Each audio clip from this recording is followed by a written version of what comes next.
Hey everyone, I'm Mark from Travelshorts. I'm here with my son Matthew, and today we're going to spend the day in Dublin. So we've just arrived in the city. This morning we took a flight at 7:35 from Liverpool John Lennon Airport.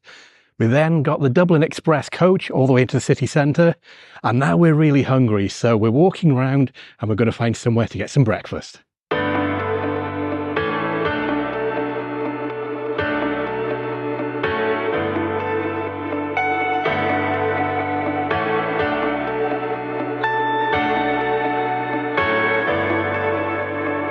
So the first place we've come to is this place called UC Cafe. Not sure what it's going to be like, but we've ordered 2 Irish breakfasts and we'll let you know when it comes. So our breakfast has arrived. We've gone for a full Irish breakfast, which contains sausages, bacon, black pudding, toast and a fried egg. There we go. Bon appetit.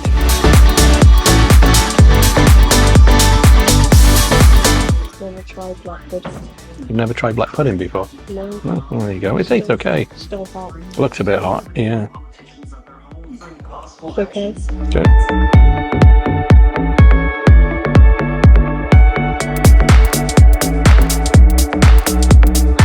So we've just finished our breakfast in UC Cafe.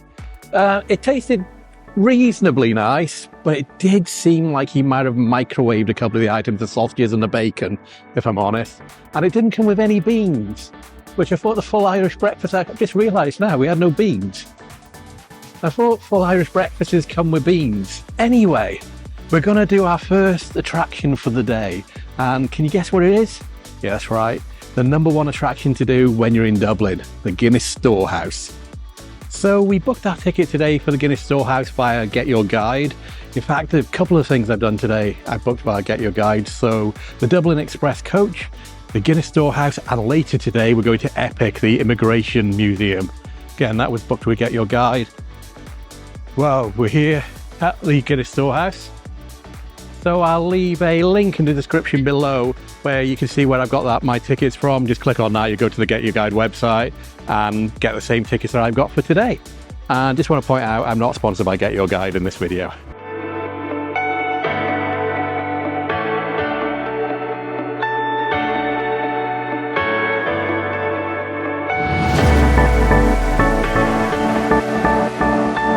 So we're about 20 minutes early, but there's already reasonable line behind me for the 11 o'clock entrance into the Guinness Storehouse. So we just wait here for 20 minutes before we go in.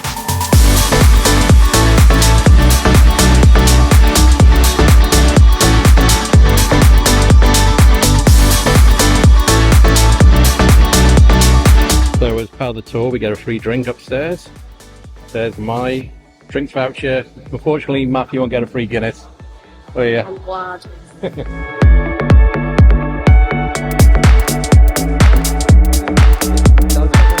They look for something like a drawing tour. It's my climbing to this turn here. When we thought he'd like to find out over to the right. Have them as a joy.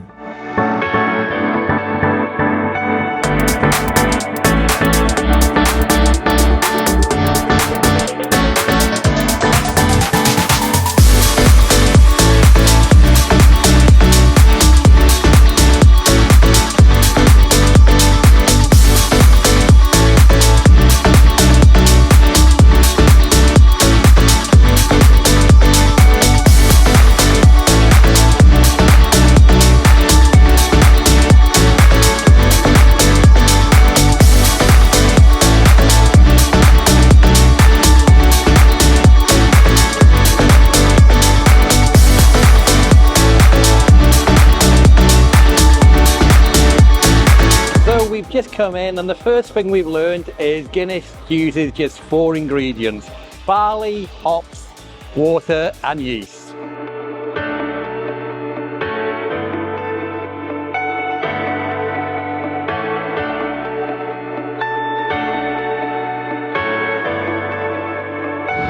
Now that was an interesting fountain.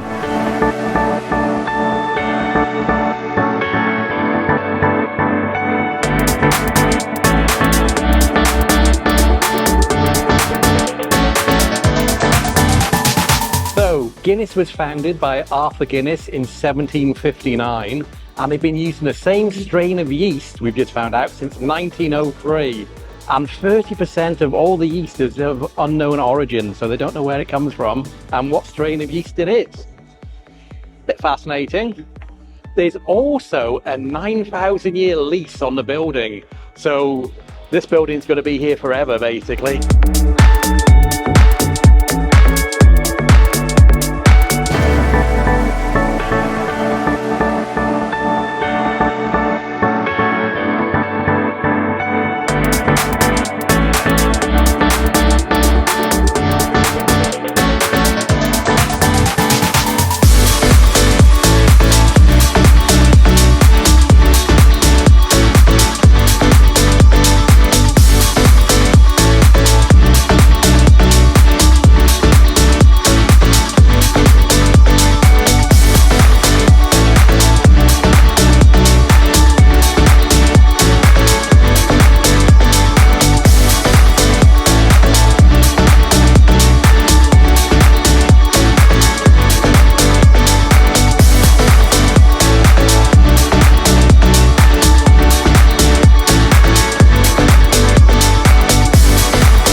My room. My name is Simon, and I'm going to be your guide for this short Ryanair tour.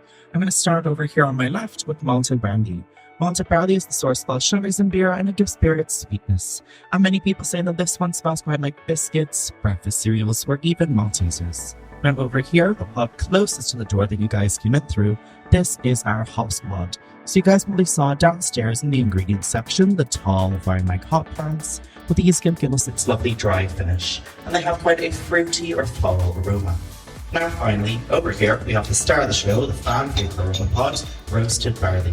Now this is our fan favourite because it smells quite like dark chocolate or coffee, and this is because we roast our barley in a similar way to how coffee beans or cocoa beans are roasted.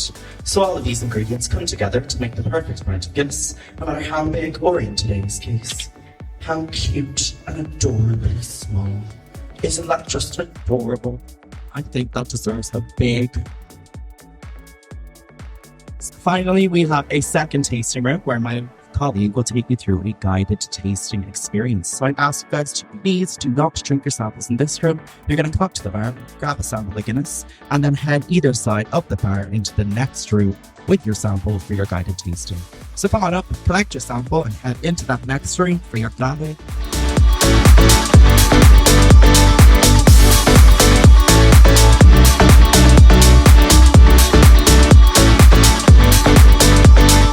My name is Jack. Welcome on to the second of the two tasting rooms. This room is called the Gelato Ice. This is where your guided tasting is going to take place.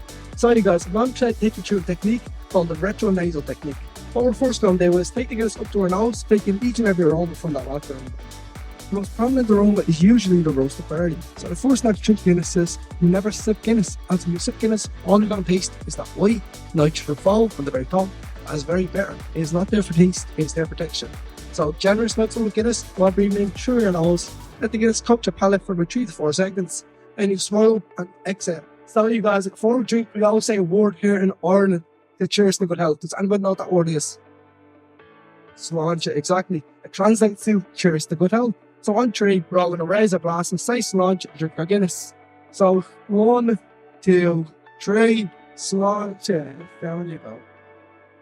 You guys, the flavours you're going to get at first is the malted barley on the tip of your tongue. It should be the sweetness. Now, at the middle and side of your tongue, we're going to taste the roasted barley, which is the chocolate or coffee-like taste. Thank you guys, and I'm Paris the tour. Thank you.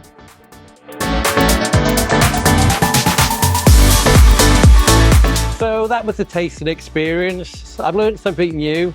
While drinking Guinness, you don't just take a sip, you have to drink a lot in one go while breathing in and smelling through your nose. And I'll be honest, I know it's a bit ironic, we're at the Guinness Storehouse and I came here as my first attraction in Dublin, but I don't actually like Guinness.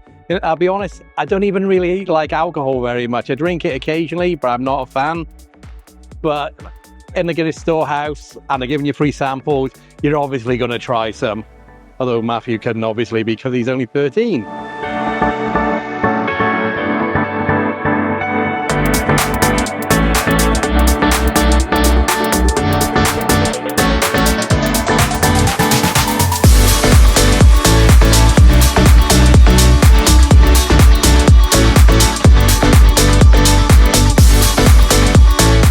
I think.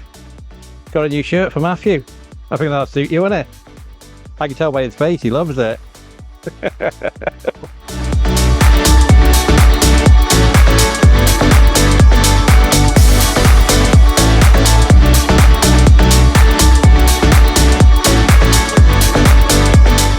If you're not familiar with various Guinness adverts from probably a couple of decades ago, this tick follows tock follows tick follows tock is probably, in my opinion, the most iconic of all Guinness's adverts.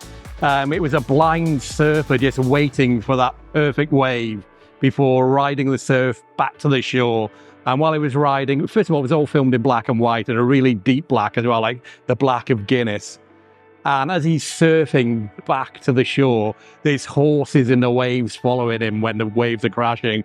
Really iconic advert. That's in fact the one that sticks in my mind the most whenever I think of Guinness adverts. Not the fish on a bike, not anything else. It's the surfing one, which is a tick follows tock follows tick follows tock. So there's actually a place you can sit down and watch all the Guinness adverts. So we're going to sit down for a couple of minutes and watch them. Guinness, Guinness, Guinness, Guinness, Guinness, Guinness, Guinness, Guinness.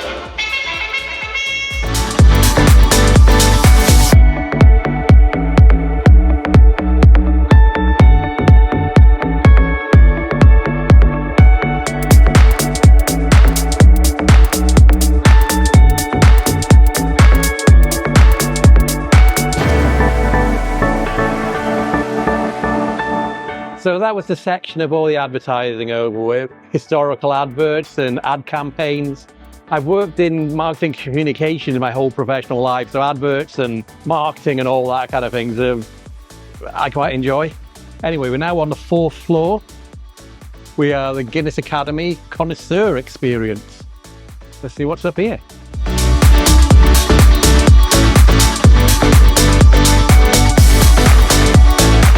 So if you're actually wondering what a stoutie is, they basically print your picture on the top of the foam of a pint of Guinness. It's an additional charge, so we're not going to do it because, like I said, I'm not a big fan of Guinness anyway.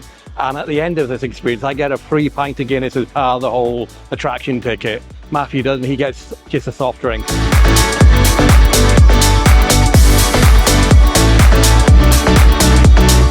And I think we're getting close to the end as well because we're almost on the top floor now. And there's a bar on the top floor which has got a great view of the whole of Dublin from it. Gravity bar is where we're going.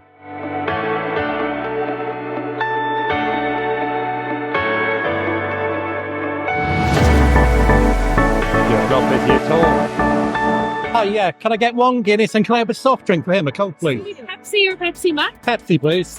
Thank you.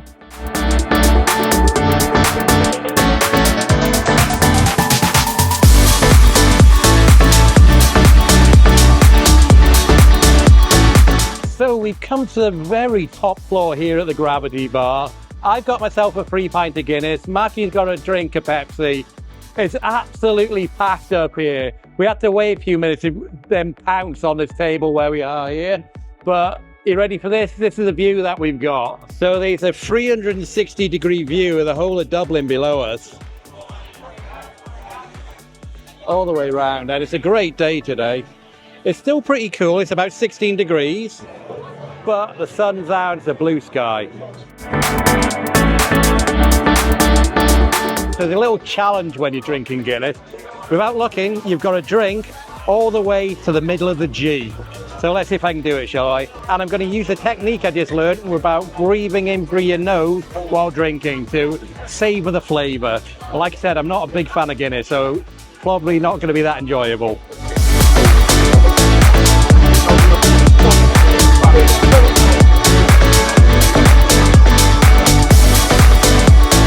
Actually, that's not bad. Almost got it to the centre of that G, only another few millimetres, and I would have got it to the centre of that G. So I'm quite happy with that. Cheers. We've just found out there's actually 2 gravity bars here on the top floor, so this one looks a lot quieter than the one we were just in. So if you come to the top of the steps, turn left, you come into the quieter one. But if you turn right, you go into the busier one. So that's it. We finished in the Gravity Bar. We enjoyed our free drinks. Well, I say free drinks, it's part of the ticket price. And obviously Matthew just had a Pepsi. What we're going to do now is just go down a couple of floors and sit down and relax for a little bit. It was a bit too busy to sit down up there and relax. On the 5th floor, so 2 floors below us, there's a nice sitting area, which when we came here, there was hardly anybody there. So we're going to head back down there now. So I think we've seen everything we need to see here at the Guinness Storehouse. We've come down, like I said, to the 5th floor. We're sitting, relaxing a bit. So we've walked up 7 floors in total. Well, I say walked up, took the escalator up 7 floors in total. The final 7th floor is the bar. I had my Guinness, as you just saw. Matthew had his Pepsi. We stayed there for about 5 minutes, but it was incredibly busy and noisy. So that's why we finished our drinks and we've just come down here to this area by here, where we're just going to sit down and relax for a few minutes before heading off to our next place. Oh, it's not going in there. Right, those lifts are absolutely packed, so we're not lazy. We're just going to walk down the steps. Simple as that. Take an extra minute.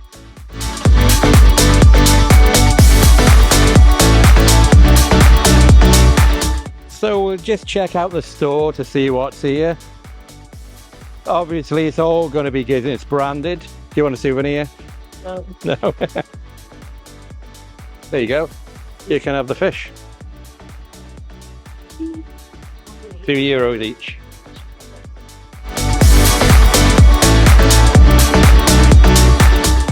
Are you sure you don't want one of those? So I think we've finished here in the Guinness Storehouse in Dublin. We've had a great little tour of the place. Especially enjoyed the adverts and the advertising going back in Guinness's history.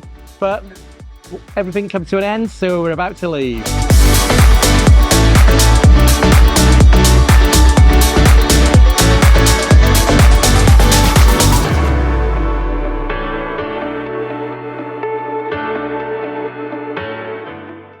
Okay, so we finished our time at the Guinness Storehouse. Really good place to go. Highly recommend it if you're in Dublin, but being the #1 tourist attraction in Dublin, the chances are you probably will be going there. Anyway, the original plan was to go to the Book of Kells next, but we had an email from Trinity College yesterday to say that the Book of Kells experience is closed for the next 2 days because of student protests that are taking place in the university. So last night, I was looking at what else we could do. So for the next, say, hour, we're going to go to the National Museum of Ireland. It's a free attraction, so hopefully you should just be able to walk in. I checked the website last night and there's no need to reserve in advance. So looking at Google Maps, it's going to be about a 10-minute walk from here, the Guinness Storehouse, to the museum. See you when we're there. Now, I'll be totally honest with you. Personally, I don't agree with these horse-drawn carriages everywhere. I think it's cruel to the horses. I think they deserve more than that, if I'm honest. I know everybody's got their own opinion, but that's my opinion. Like when they were all just stood there outside the Guinness Storehouse, they all just looked fed up, didn't they? Horses should be running around fields, enjoying themselves, not pulling tourists around Dublin.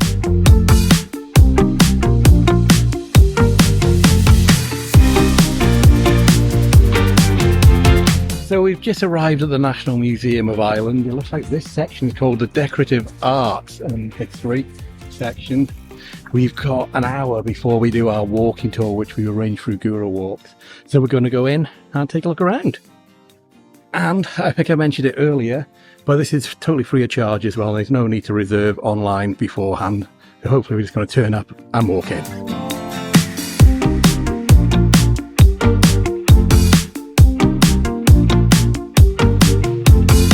So just so you know, it's open Sunday to Monday 1 PM till 5 and Tuesday to Saturday 10 till 5. Closed Christmas Day, St. Stephen's Day and Good Friday. And this is the way in. So we've actually made a bit of a mistake. There's actually 3 National Museums of Ireland in Dublin. There's this one of decorative art, there's the archaeology one, and there's the natural history one. I didn't realise there was 3. I should have done a bit more research. The ones I was looking at was actually the archaeology one. So we decided not to waste our time here at the Decorative Arts. We're going to head over to the Natural History Museum one and also the archaeology one because they're right next to each other. And then after that, we'll do our walking tour. Looking at Google Maps, it's a 38-minute walk to the other museum, so we decided to call ourselves an Uber. We were planning on not using public transport at all this trip, just to save money, but 38-minute walk or a €16 taxi fare, we decided to do the taxi. If I did a bit more research, we probably would have found a tram or a bus that would have taken us directly there as well. Oh well. Uber says it's literally 0.2 of a mile away. It's going to be here in less than a minute.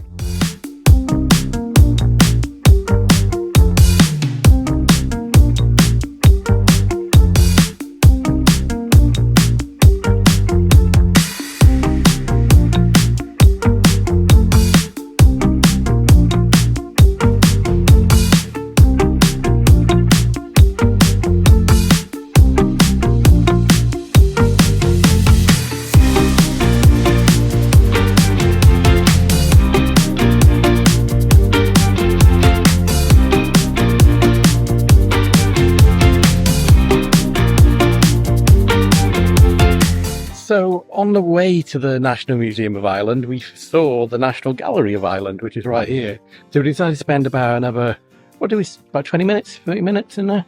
Yeah. So just for a quick walk around. And because of the time now, I don't think we've got enough time to go to the National Museum.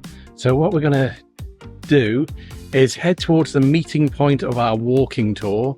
It's through Guru Walks. I'll tell you about it when we get there. It's about 8 minutes away from here, so we're going to head there now. We're going to break out Google Maps to see which direction it's in.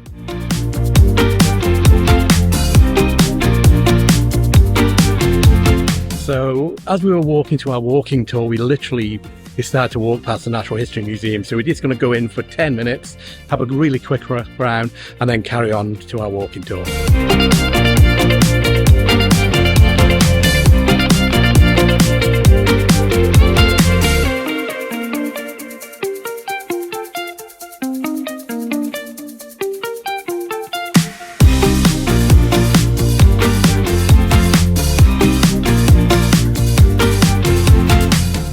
I'll be perfectly honest, I'm not really a big fan of these kind of museums that just kill animals and stuff them for people to look at them. So I think we're going to go with that. Yeah.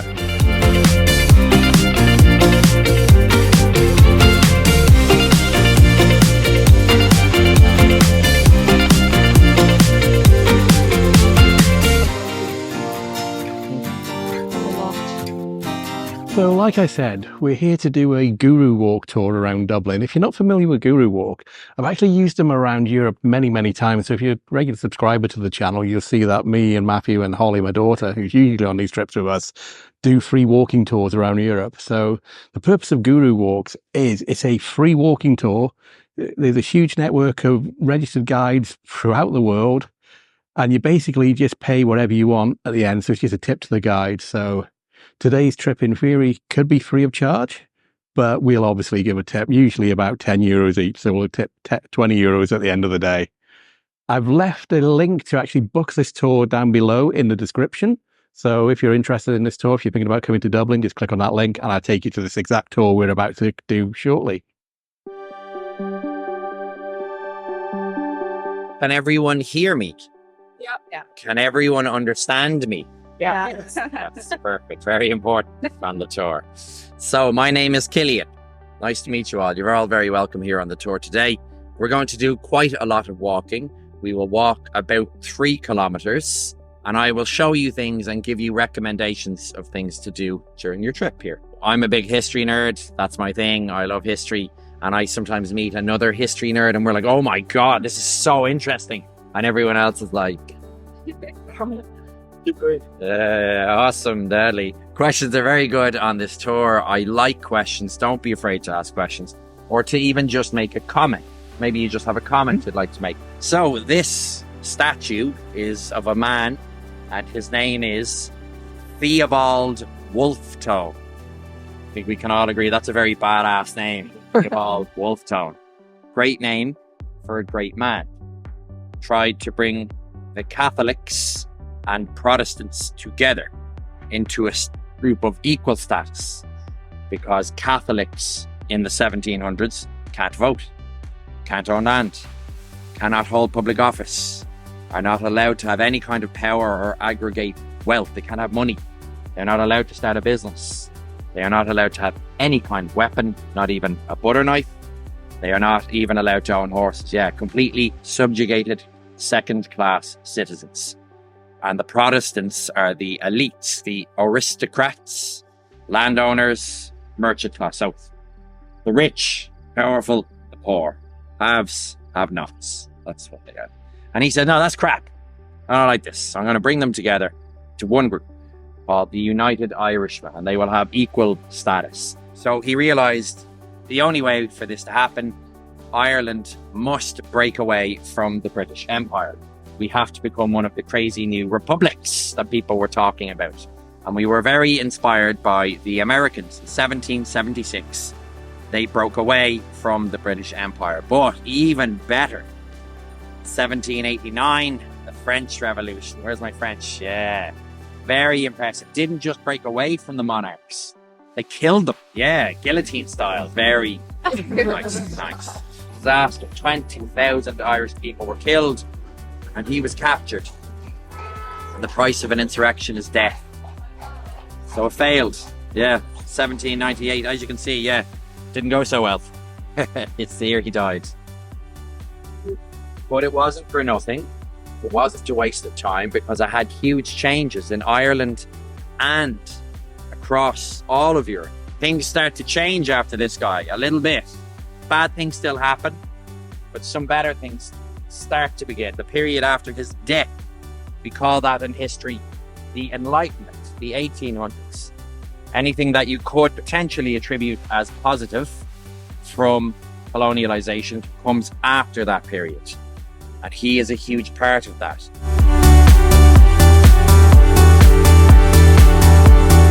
This is the Archaeology Museum. This is one of the best museums in the country. So there are 4 really good museums right here on this, so as the Americans say, a block, like a rectangle of buildings. So this block. So we have archaeology. That over there, that's the Natural History Museum. We should call that the Dead Zoo. Behind me on the far corner is the National Library. And on the far corner is anyone into art? Yeah. Yes, okay. So the National Gallery, one of the finest art museums in the world. And I'm not kidding. In there, they've got Caravaggio, Picasso, Van Gogh, Grenier, Monet, Gillet, 3 Rembrandts. And all of it is free. It's all free. Dublin was founded by the Vikings in the 1200s. The 800s. It's 1200 years ago. So they actually were... Originally, this was a slave market. It was a Viking slave market, the largest one in Europe. That's what Dublin was built as, because the Vikings wanted Irish because they were tough. They would survive the journey. So they come, they kill all the men, steal the women and children, bring them back to Scandinavia to build up their own populations. And so they wanted Irish because we were the toughest, healthiest, obviously the best looking. It's all here. Yeah, I know, it's tough stuff. And that's where Dublin was founded as. And it was originally actually, the name Dublin comes from a black gull. So it used to be the River Liffey. We'll see that a little later. And the River Poddle, where they used to collide 2 rivers. They would form a whirlpool. The kinetic energy hitting each other, form a whirlpool. And it stirs up the mud. And then the dark mud, so clear river water, dark mud makes a dark lake. And they would say, where will I meet you? I'll meet you on the east coast of Ireland by the Dark Lake. And in Irish, the words for Dark Lake is Dublin. So the locals called it the Dublin. I'll meet you by the Dublin. And that got anglicised to Dublin. But now I'm going to take you around the corner and I'm going to show you something else, something even more impressive.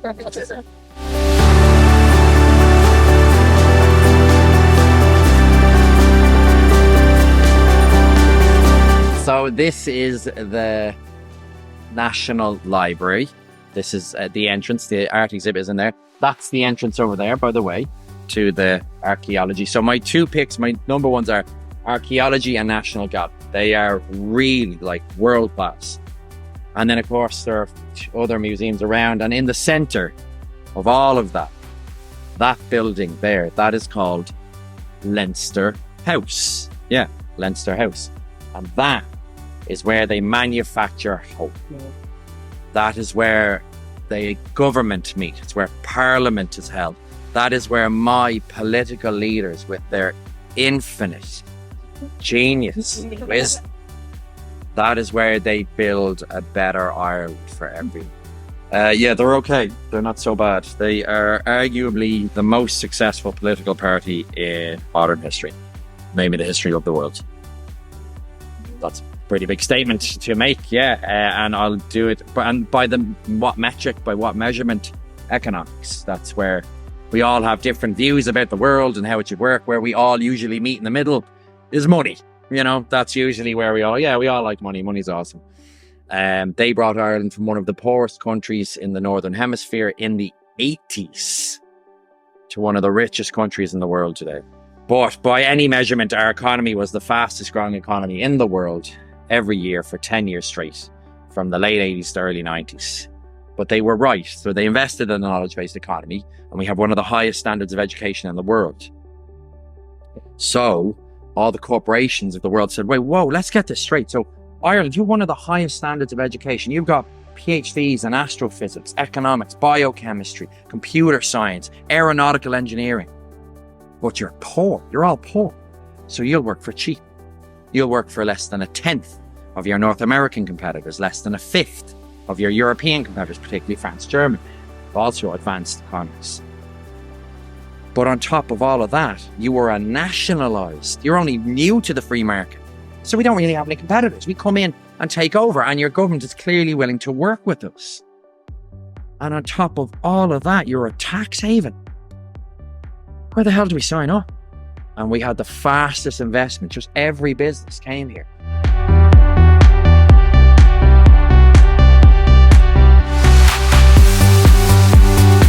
Trinity College. This is all founded in 1592 by Queen Elizabeth I. She wanted a place for her loyal Protestant subjects to get a world-class education. So she completed the Trinity of colleges, Oxford, Cambridge, and the third one, Trinity College. And it is one of the finest universities in the world. The schools of science, engineering, and now in particular business are all like, normally I would walk you through the campus, but there are political protests happening. Students are in solidarity with the students over in North America. And I am very much strong in favor of political protests. Whether you're right or wrong, it's healthy democracy. But you don't use your voice, you don't have. So what I will do instead is we're going to go this way. I'll walk you around Trinity instead, and I'll show you Grafton Street. So we'll cross the road that way.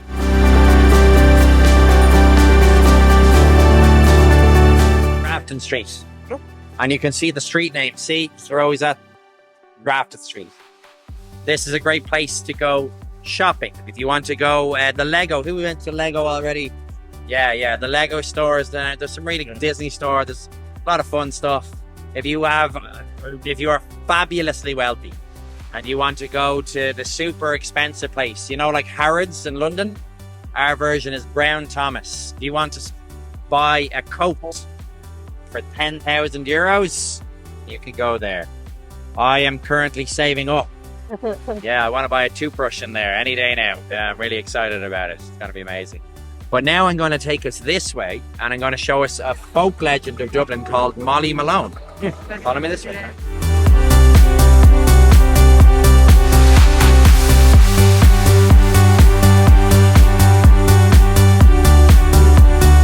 This is Molly Malone. That's Molly Malone there. So you guys might have heard of her before. I obviously learned about all the mythology and folklore. We learned about Molly Malone as a little boy. We learned that she used to help the sick, poor people of Dublin. Yeah, she would go around and they'd start dying and she'd feed them fish broth and nurse them back to health. Or if they was too late, if they were dying, she would sing to them. to make it easier for their transition into debt. And we're like, wow. She worked tirelessly all through the night. She never stopped. She's an amazing Molly Malone. How wonderful is she? And then I was about, 11, 10, and I saw the statue for the first time. And I saw its, very generous personality, yeah. And I was like, she used to work all through the night. Okay, and that's what she was. She was a prostitute. I did a history master's, and I asked my professor, what's the deal with Molly Malone? And he said she wasn't real. We don't think she was real. We think it was like a nickname, like, Jane Doe. So there was only one woman who ever was recorded as Molly Malone. In 1699, she died of a fever, and she wrote into the halfway house where she died. She signed her name, Molly Malone. And he said, actually, we think it was more like a moniker, like a nickname someone else gives you, like a type, because they were probably, Molly Malone probably meant you were really smart and a bit of a badass, because we think it was somewhere between like a comedian and a political activist, because they'd ridicule the authorities, they'd make fun of them. One piece of evidence to support this idea is the statue itself. I've never seen a statue of a prostitute before, ever. There must be another one somewhere in the world, but I've never seen one. And the reason that makes me think she's an anti-authority figure is because we always build statues. All our legends, it's always about anti-authority. It's always the little guy takes on the big guy. David versus Goliath. Our stories are never the good emperor crush the little rebels. Yeah, glorious. It doesn't work that way. Doesn't work that way. It's always anti-authority. So that's probably what she probably almost certainly was. So she was a bit of a badass, most likely. So, or the series of women went by Molly Malone. So, yeah, she's pretty cool. You've all noticed probably as we were walking past the interesting tradition of the statue of rubbing her for good luck. That's not an Irish thing. The statue is 35 years old. It used to be down around the corner, and we never did that. None of us did that. But they moved it here in 2011, and then the tourists started rubbing her for good luck. So that's all you guys. You're all perverts. You did that. We're going to go this way, guys, and I'm going to show you one of the laneways of Dublin. What a great place to get a drink, to party, and to meet people.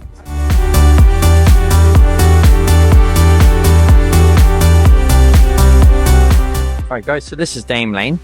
This is a great place to meet people, to make friends. So if you're looking to make some new friends or to find some romance on your holidays, this is a nice place to do all that, all the good, fun tourist stuff. This will be particularly so Sunday night. Yeah, it'll be busy in here. So this is where you'll meet local people. So if you want to make friends with locals, tonight they'll be all singing and dancing and kissing and hugging and having a great time in here. But if you want to go to a more tourist-friendly area than this, you go across the road to Temple Bar. Temple Bar is the artists' quarter. And a few years ago, before the pandemic, I would not have sent you to Temple Bar. I will only recommend places that I would go myself. I'm very determined about that. I go to these places myself and I eat the food and I drink the pints. I do it for you. Here every day. It's a terrible bird, and I bear it well, I must say. But I really do mean that Temple Bar, because it was the arts quarter in the 60s, 70s, 80s, and then it became a parody of itself, a caricature. It's like a stereotype. It was like, this is awful. And Irish people did not go to Temple Bar before the pandemic. But about 10 years ago, the government recognised, now this is not okay. We can't keep doing this. It's going to kill it. It's going to destroy this incredibly economically prosperous area. And so they said, no, we're not going to allow this anymore. Ireland is a socialist, capitalist, free market society. We do not just take your business. If you have a successful business in Ireland, we won't go, oh, the government takes your business. We don't do that, thank God.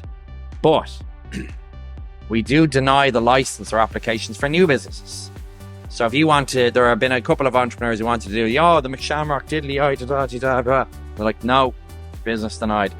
But if you want to build a science museum, if you want to build an art gallery, if you want to do a theatre, yeah, cool, that's awesome. And that's what's been coming back to Temple Bar. So actually is pretty cool now.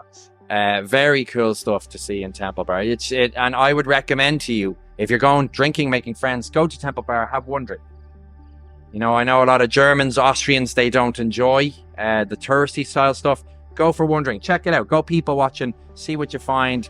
If you like it, great. If you don't, just then come here and move out into the more local areas. You'll probably, if you want to make friends with Irish people, very easy. You go to the bar and you buy a drink and you stand there for 30 seconds. They will. And if you get to speak once, you're doing well. You're very lucky. Yeah, that's how it works.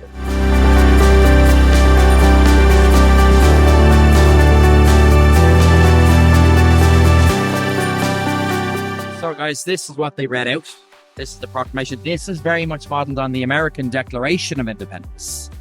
The American Declaration of Independence is one of the greatest pieces of legislation of its day. Culmination of many moral philosophies, real strong personal liberties and freedoms. That's why we copied it. But it is modernized. It is a little bit superior by specifically, and I don't say that flippantly, it's just because of the language used. And you can kind of see exactly what I'm talking about here. It's not we the people, it says Irish men and Irish women. Sovereign rights of women were respected since the formation of the state. And that is because we're awesome. Yeah, that's why. Yeah. And these are the lads who are executed. They are all the leaders. They are heroes here. They were executed without trial. And they were viewed as kind of crazy initially. But I would like to, Ireland is a free, strong, capitalist, socialist republic. You can do what you want, you can think what you want, you can love who you want, you can marry who you want, you can identify. You can do whatever the hell you, as long as you don't hurt anybody else. In Ireland, you do whatever you want to do. And it's a thriving place for ideas and innovation, technology. It's for world leaders in business, and finance, and civil rights. And I really like to believe they would have been really impressed. They would have been proud of what we've achieved. So yeah, go on Ireland. It's awesome, yeah.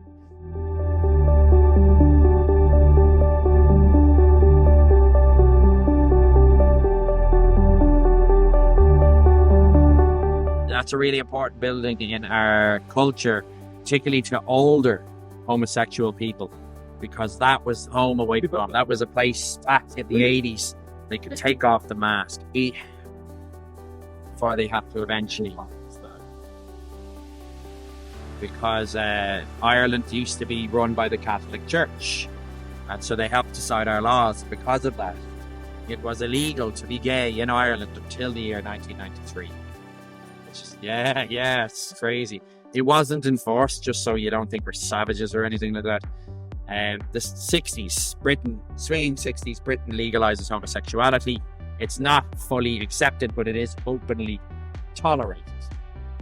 Same here. You if you're good at your job, you get promoted. People without really care that much. But if you wanted to, play for the sports team, you wanted to represent your country with pride and wear the colours, or be a politician, you couldn't be openly gay. Tragic, terrible. And I'm really proud to tell you that's all gone. In 1993, I think the reason we legalised it is because the EU were like, this is human rights. You can't have this illegal. But I'm really proud to tell you it is very much gone, because in 2015, we became the first country in the whole world to legalise gay marriage by popular vote. Nearly all of your countries probably did it ahead of us. That's awesome, good for you. But the problem is your politicians changed the laws, and that means obviously future politicians could potentially change it back. Whereas we have enshrined it in our constitution. We voted for it, and only we can get rid of it. And if you don't know this already, Irish people don't like being told what to do. Yeah, don't tell us what to do. You want us to do something, you tell us to do it, we'll do the opposite thing just to piss you off. It's going to get a bit heavy, but it does have a positive ending, okay? Follow.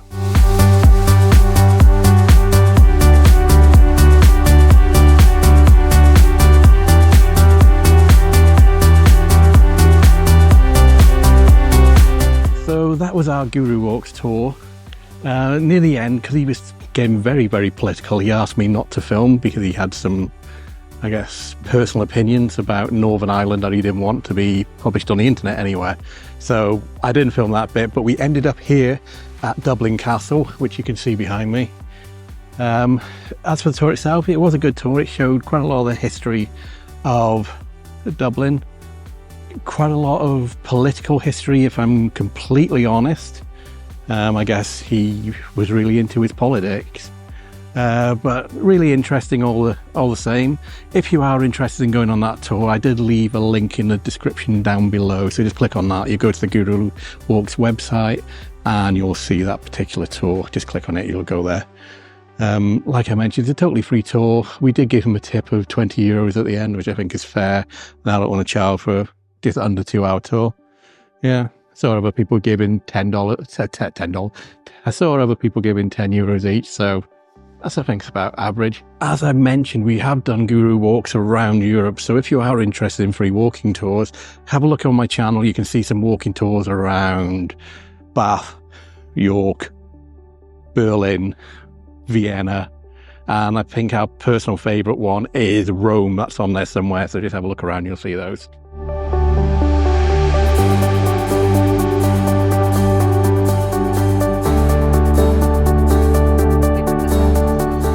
Okay, we've literally just come in for a quick walk around Dublin Castle. So this is the main courtyard area here. And that building over there is pretty impressive looking. But let's just have about 5 minutes walking around this area. We're not going to go inside. I think the tours of the stateroom, you have to pre-book, which we haven't done. That's why we're only going to be here for a few minutes.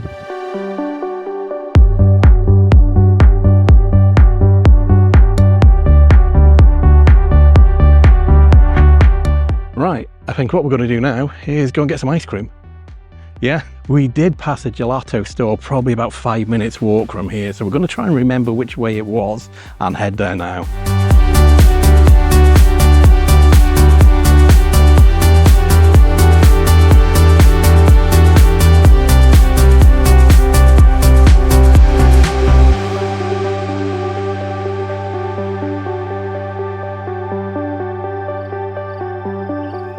So we just got a couple of gelatos each. I got a large with pomegranate sorbet. It's dripping everywhere already. Pomegranate sorbet, Jaffa cake. Oh God, it is dripping everywhere already. Jaffa cake, and what was the other one I got? Pomegranate, yeah, it said pomegranate. Jaffa cake. Oh, and Greek style yogurt. Matthew got Kinder Bueno and an Oreo. We're coming back to where we finished our Guru Walks tour by Dublin Castle. Some nice quiet, in fact, that's a shade by there. Should we shade there? So we're going to just sit down in the shade and have our ice creams. So altogether, these two gelatos came to 14 euros. And now it's time to enjoy it.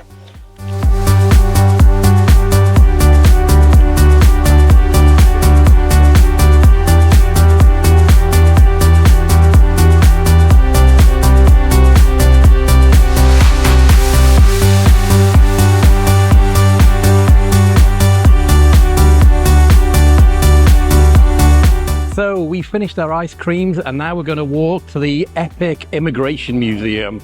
It's about a 20-minute walk from where we are, so we're going to go there pretty sharpish because our tour, and it's the last tour of the day, starts in 30 minutes. And this area we're walking through at the moment is Temple Bar, so it's where all the bars, nightclubs, live venues, live music venues, you can find it all here in Temple Bar.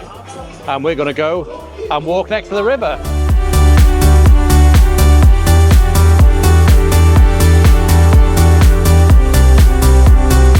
So we're currently walking over Halfpenny Bridge. So when the bridge was first built, it used to cost half a pence to cross it, and that's where it got its name from.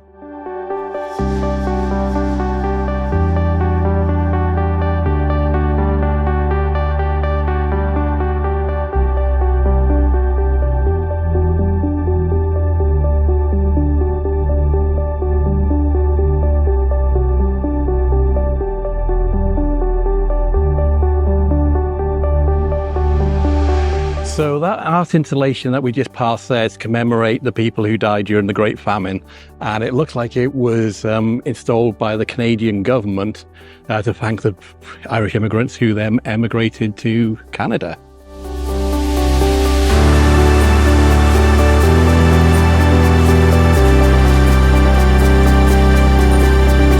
Right, after walking about 20 minutes from Temple Bar area, we've made it to the Epic Immigration Museum here, right behind me. We pre-booked our tickets, and like our tours earlier, we pre-booked it with Get Your Guide. So if you're interested, there's a link in the description below where you can see this tour on the Get Your Guide website. So let's go in, shall we?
So if you're wondering why I'm being quite quiet during this video, we've actually got the audio guidebook through my ear, through my AirPods. We got one each. We've actually downloaded the Epic app, and that gives you an audio guide for the whole of the experience here. So let me show you.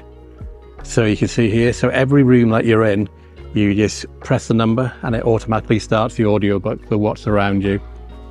So I'm going to be quite quiet during this because I've got a voice in my ear now just talking and talking about this room that we're in. Here's the app. So you can see we're currently in the belief section, which is number 4.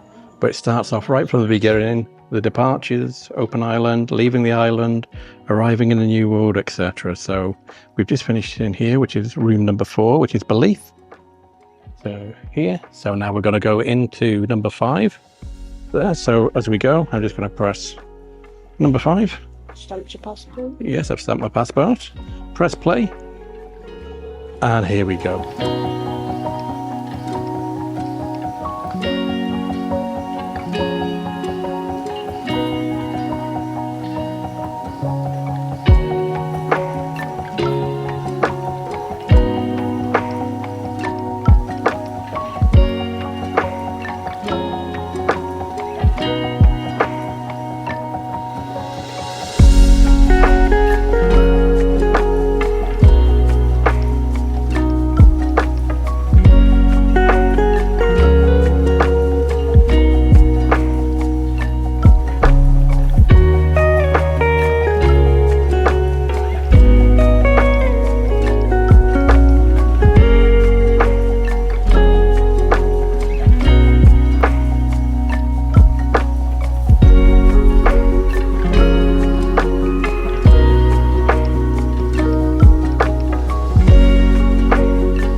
So here's the original till.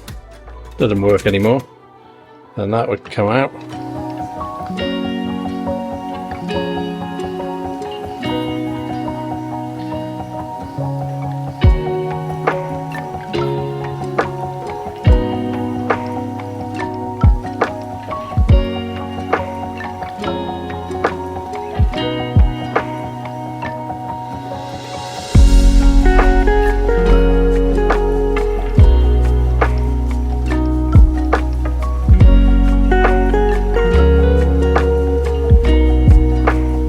That's the last one. Let's have a look. Half of it. Oh no, only half. Oh, maybe there's a half at the end.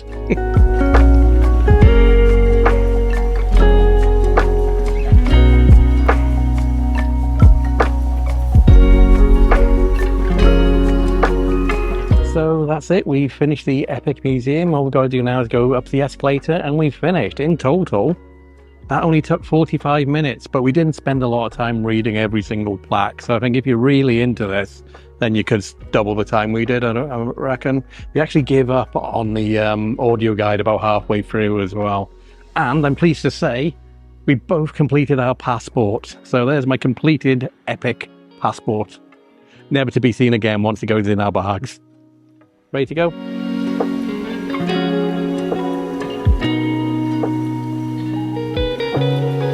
So if you have got Irish ancestry, there is an Irish Family History Centre here. It looks like it's by appointment only between 10 AM and 6 PM. We're pretty much 100% Welsh, so we haven't got any Irish ancestry that I've seen. But we're all Celts, aren't we, I guess?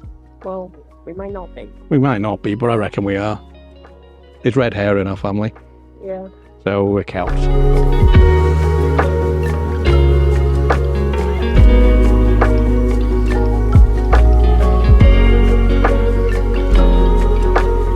So we've just come out of the Epic Museum gift shop, which is right behind me here. It looks like it's a bit of a shopping arcade, but everything's closed. I suppose it is 6 o'clock on a Sunday afternoon, well, evening. So that was it. That was the Epic Immigration Museum. Highly recommended here if you're in Dublin. Like I said, we took a bit less than an hour to walk around, but if you're really into it and you're paying attention to everything, I'd say about an hour and a half. So if you're interested for tickets, like I said, we booked these via Get Your Guide. There'll be a link in the description down below if you want to click through that. As I mentioned earlier, I'm not sponsored by Get Your Guide at all. I just like using them because they're really good. They're normally the same price or sometimes even cheaper than the actual museums and attractions that we visit. And you can also cancel them with 24 hours notice, which a lot of places don't do that anymore. So highly recommend Get Your Guide for getting tickets pretty much anywhere around the world. So the plan now is to walk back into the central area where we were earlier, around Temple Bar, and look for somewhere we can have our dinner for the evening. It's just after 6 o'clock now. It's probably going to be pretty busy if I'm honest, because I imagine everybody has got the same idea as us and they're going to go for dinner. And to cap it off as well, it's a bank holiday weekend, which always makes things extra busy. So hopefully there'll be places without too much of a line and too much of a queue to get in, because we're starting to get a bit hungry. And once that's done, we're probably going to go back to the airport. So that's basically our day in Dublin done. And I think for a day trip from Liverpool, I think it's a pretty good idea just coming here for a day rather than just getting a hotel, which is normally, like I said earlier in this video, pretty scandalous prices. Anyway, I'll see you when we find a restaurant to eat in.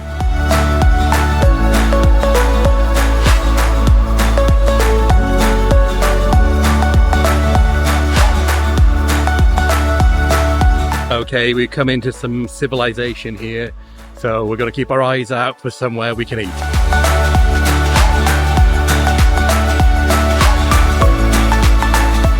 So we've found an all-you-can-eat buffet. First of all, I know it's not Irish, it's not traditional Irish. Please forgive me for that.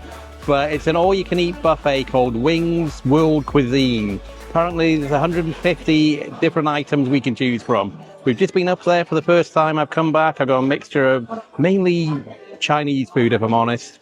I'm going to taste it now and see what it's like.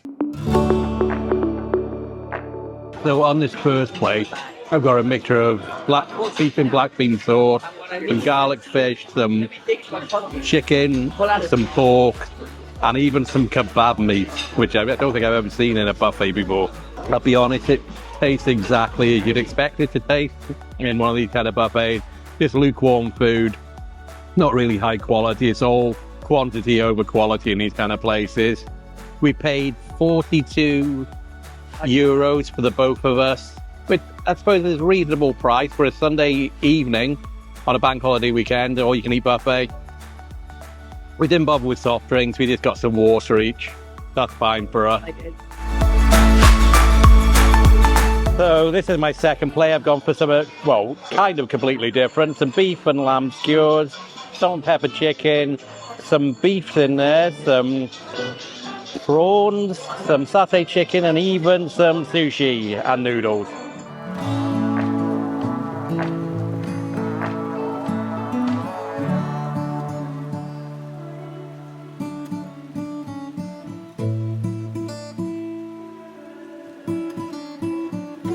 So we just got some teppanyaki ice cream. I got some strawberry.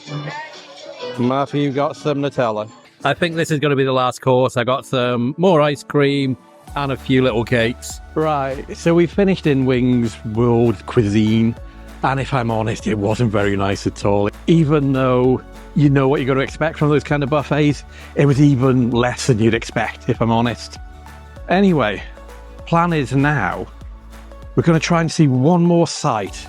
And that's going to be the Malone Statue, which we kind of just brushed past on the tour that we were on earlier. But we didn't get to actually stand by the statue or even take a photo of it. So we're going to head back there quickly. And then it's time to go back to the airport, I'm afraid. That's going to be our day in Dublin over. So we're going to head towards there now. We're going to go over probably the Halfpenny Bridge, over the River Liffey, or Liffey. I'm not sure how you pronounce it. And head towards the statue. So you can't come to Dublin and not see the Temple Bar. So we had to walk past it there and had a couple of pictures outside there. And now we're on our way to the Molly Malone statue. Well, continuing our way to the Molly Malone statue.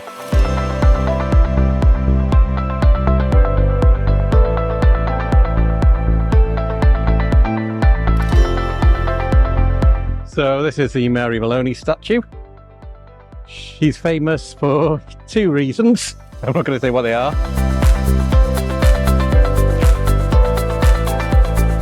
So we've just finished looking at the Molly Malone statue. Like I said, we were there earlier, but with a guide, but we didn't actually get to see it properly because we walked straight past and he told us about it when we were quite far away. So we've gone back to take some photos, take some video, and now we're heading back into the Temple Bar area, heading back to Temple Bar itself, just to have a quick look around, and then that's going to be the end of our trip. So I'll see you when we're at Temple Bar. So we're back at Temple Bar. Like I said, probably one of the most famous bars in the whole of Dublin. And I think this is where we're going to end our day exploring Dublin. So if you made it to the end of this video, thank you so much for watching. It's really appreciated. If you're new here, my name's Mark, along with my son Matthew. We make travel and theme park videos from around the world. So if you like this video, please think about liking, subscribing, and hitting that notification bell button. See you in the next video. Bye. Bye.